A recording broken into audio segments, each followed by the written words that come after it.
दोस्तों, मुझे आपके हेल्प की सख्त जरूरत है। कुछ दिनों से वीडियो की रीच डाउन हो गई है क्योंकि YouTube ने गलती से मेरा चैनल टर्मिनेट कर दिया था। लेकिन चैनल को तो हमने रिकवर कर लिया, पर इसकी रीच डाउन हो गई है और इसी रीजन से चैनल पर व्यूज नहीं आ रहे हैं। तो मैं आपसे रिक्वेस्ट करता हूं कि हो सके तो वीडियो पूरा देखे, बीच में स्किप ना करे। जितना हो सके वीडियो पर लाइक करे और कॉमेंट भी करे। तो मूवी की शुरुआत में हमें झारखंड के एक छोटे से गांव झिनपड़ी को दिखाया जाता है, जहां हम देखते हैं कि दसरू और वानो नाम के शादीशुदा जोड़े साथ में मस्ती कर रहे हैं। फिर कहानी यहां से 5 साल आगे जाती है, जहां हम देखते हैं कि दसरू और बानो मुंबई में मजदूरी का काम कर रहे हैं। उनकी एक छोटी सी बच्ची है जिसका नाम है जोरम, और वो एक छोटे से कमरे में रहते हैं जो कि कहने को कुछ नहीं, पर उनके लिए पूरा घर है। अब एक दिन फूलो नाम की एक महिला कंस्ट्रक्शन साइट पर आती है, जो कि मजदूरों को साड़ी और सोलर लाइट बांट रही थी और साथ में उनसे उनका नाम पता भी पूछ रही थी। दसरू को देख वो उससे भी पूछती है कि वो कहां से है, तो दसरू हिचकिचाते हुए बताता है कि वो झारखंड से है। फूलो कहती है कि अरे हम भी झारखंड से ही है। वो एक राजनीतिक पार्टी की प्रेसिडेंट और MLA थी। वो उनके घर में खाना खाते हुए उनसे सब पूछ लेती है कि कौन सा जिला था और कौन सा गांव था।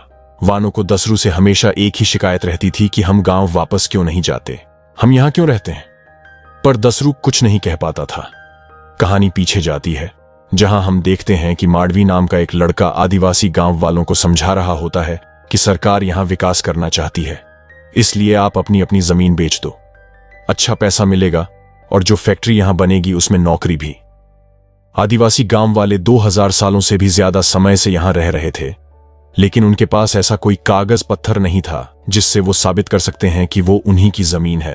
अब कहानी वर्तमान में आती है, जहां हम देखते हैं कि जब काम से दसरू घर आता है तो देखता है कि वानो की छत से उल्टी लाश लटक रही है।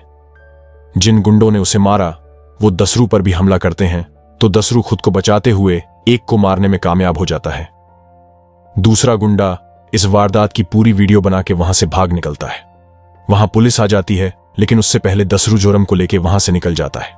पुलिस ऑफिसर रत्नाकर उसे ढूंढने में लगा होता है, पर दसरू कैसे भी करके उनसे बच रहा था, क्योंकि पता था कि वो लोग उसे ही खूनी समझेंगे। इसी दौरान फूलों घटना स्थल पर आती है और वहां से निकल के एक न्यूज चैनल वाले को कॉल करके बताती है कि एक बहुत बड़ा हादसा हुआ है, हम 2 वीडियो भेज रहे हैं, आप ब्रेकिंग न्यूज बनाइए। वो 2 वीडियो दूसरों की थी, जिसमें से एक तो वो थी जो उस गुंडे ने बनाई थी। जब दूसरे गुंडे को मार रहा था, न्यूज में एक वीडियो दिखाया जाता है जिसमें हम दसरू को बंदूक लिए देखते हैं। बताया जा रहा था कि सालों पहले ऑपरेशन ग्रीन हंट के दौरान बरामद हुई इस वीडियो से साफ जाहिर है कि ये आदमी चंदवा जिले के माओवादी दलों का एक मिलिटेंट यानी उग्रवादी है, जो कि 2 लोगों का कत्ल करके फरार हो गया है। दसरू छुप छुपा के एक ट्रेन में बैठ जाता है, लेकिन CCTV कैमरे में वो कैद हो गया था, तो रत्नाकर पुलिस फोर्स लेकर पहुंच जाता है उसे पकड़ने। ट्रेन चल चुकी थी और दसरू भी समझ गया था कि पुलिस आ चुकी है और बचने का कोई रास्ता नहीं है। रत्नाकर दसरू से कहता है कि तुम सरेंडर कर दो, कोई तुम्हें नहीं मारेगा। दसरू कहता है कि हमने कुछ नहीं किया है, हम खूनी नहीं हैं। रत्नाकर उसे समझा ही रहा था कि तभी एक लेडी पुलिस ऑफिसर अचानक दसरू पर हमला कर देती है। उस हमले से दसरू तो बच जाता है, लेकिन लेडी ऑफिसर खुद चलती ट्रेन से नीचे गिर जाती है। ट्रेन धीरे होते ही दसरू वहां से भाग लेता है। कहानी पीछे जाती है, जहां हम देखते हैं कि दसरू माओवादियों के साथ है। उनके कमांडर को खबर मिलती है कि माडवी गांव वालों को समझाने में लगा है कि जमीन छोड़ दो। उसका बाप खुलकर प्रगति स्टील कंपनी का साथ दे रहा है। माडवी अपने माता पिता से कहता है कि मैं गांव वालों को इसलिए समझा रहा हूं क्योंकि फिर बाद में उन्हें पैसा भी नहीं मिलेगा, ऐसे ही भगा दिया जाएगा सबको, तो उससे अच्छा है कि जो मिल रहा है उसे ले ले। लेकिन कोई समझना ही नहीं चाहता। दसरू अपने गांव वापस जा रहा था और ये खबर पुलिस को भी पता चल गई थी, तो उसे पकड़ने के लिए अब रत्नाकर भी झारखंड जाने के लिए निकल लेता है।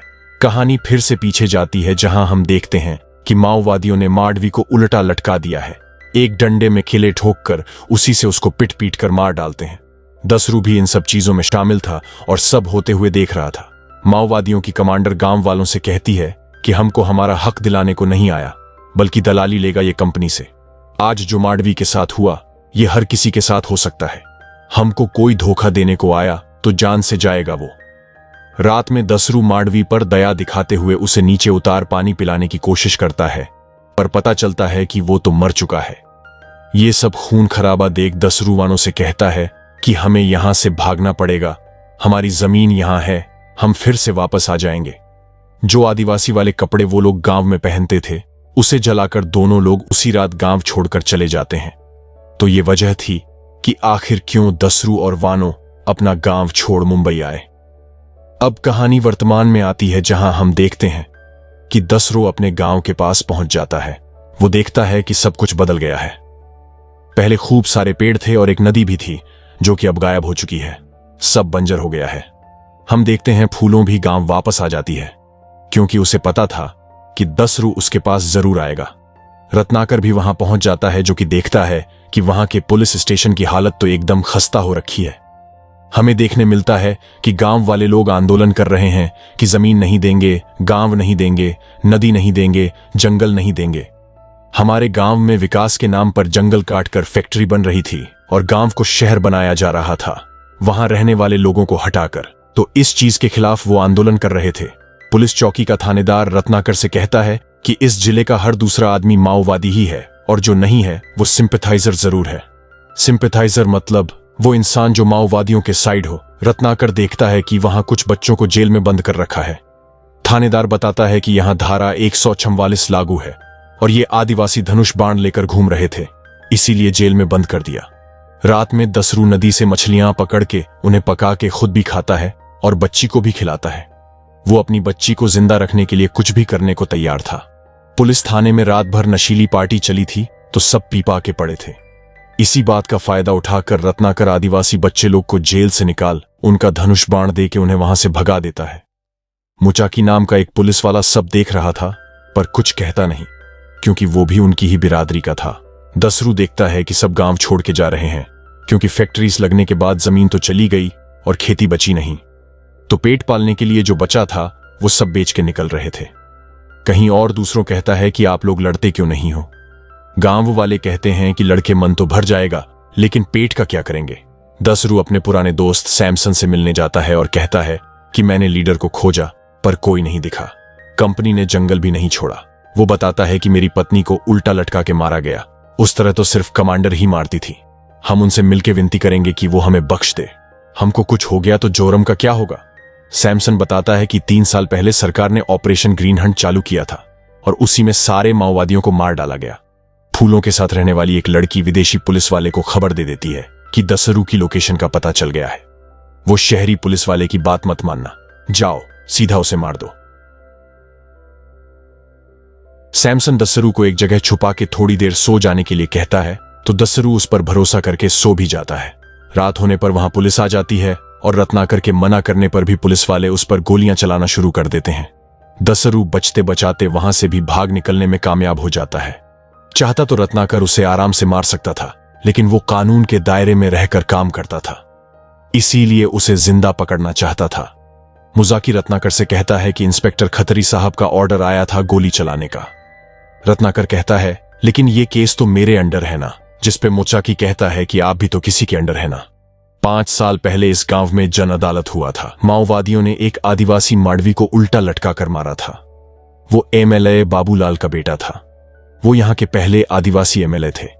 माडवी प्रगति स्टील नाम की कंपनी के लिए जमीन की दलाली करता था। माडवी की लाश देख बाबूलाल को दिल का दौरा पड़ा और फिर अगले ही दिन उनकी पत्नी फूलो उनकी गद्दी पर बैठ गई। वही है जिसने खतरे को ऑर्डर भिजवाया और फिर वही ऑर्डर यहां दिया गया दसरू को मारने का। गद्दी पर बैठते ही उसकी राजनीतिक पार्टी ने किया गठबंधन और केंद्र सरकार ने लॉन्च किया ऑपरेशन ग्रीन हंट। एक भी माओवादी जिंदा नहीं बचा। ये दसरू भी शायद उन्हीं में से एक था। उस वक्त छोड़कर भाग गया था, लेकिन ना जाने फूलों उसे कहां से खोज निकाली।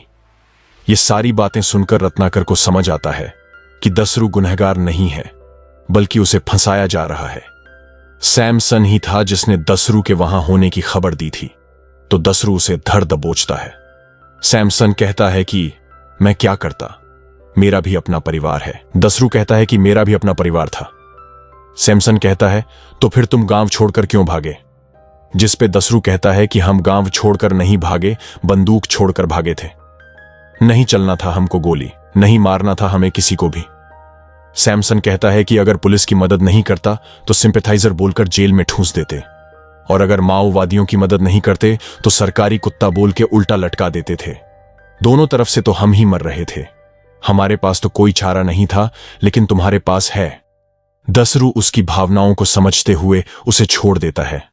मुजाकी रत्नाकर से कहता है कि ऐसा कोई आदिवासी पैदा ही नहीं हुआ जिसको बंदूक उठाने का शौक हो। कौन जाने क्या मजबूरी थी दसरू की, क्योंकि मजबूरी तो मेरी भी थी, नहीं तो हम भी उसके जैसे इस वर्दी में ना होते। कौन सा वर्दी जायज है और कौन नाजायज है, ये तय करते करते और 100 साल बीत जाएगा। अब अगले दिन रत्नाकर मुचाके के साथ फूलों से मिलने निकल लेता है, उन्हें समझाने की दसरू का कोई दोष नहीं है, वो बेकसूर है।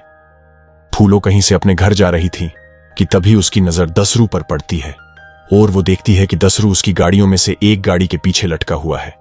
वो कुछ नहीं करती बल्कि सबको मुंडा माइंस जाने को कहती है। दसरू गाड़ी के साथ माइंस के अंदर आ जाता है, लेकिन इससे पहले कि वो पकड़ पाते वो गायब हो जाता है।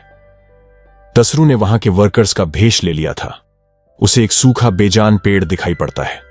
एक समय था जब दसरू और वानू इसकी छाव में बैठे हंसी ठिठोली किया करते थे, लेकिन आज चारों ओर बस मिट्टी ही बची थी। फूलों कहती है कि तुम सब लोग जाओ, हमको अकेला छोड़ दो, उसको हमारे पास आने दो।